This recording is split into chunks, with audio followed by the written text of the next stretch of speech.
بسم اللہ الرحمن الرحیم۔ شروع اللہ کے نام سے جو بڑا مہربان نہایت رحم کرنے والا ہے۔ اسلامک نالج کے معزز سامعین، السلام علیکم۔ آج کی ویڈیو میں آپ کو خوش آمدید کہتی ہوں۔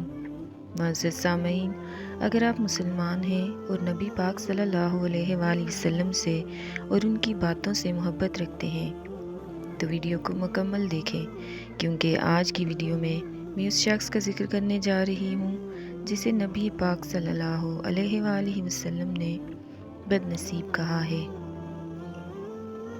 حضرت محمد مصطفیٰ صلی اللہ علیہ وآلہ وسلم نے فرمایا، بد نصیب ہے وہ شخص جو والدین کی خدمت کر کے دعا نہیں لیتا اور لوگوں سے کہتا پھرتا ہے کہ میرے لیے دعا کرنا۔ بد نصیب ہے وہ شخص جو فجر کے وقت سویا رہتا ہے اور لوگوں سے تنگی رزق کا شکوہ کرتا ہے۔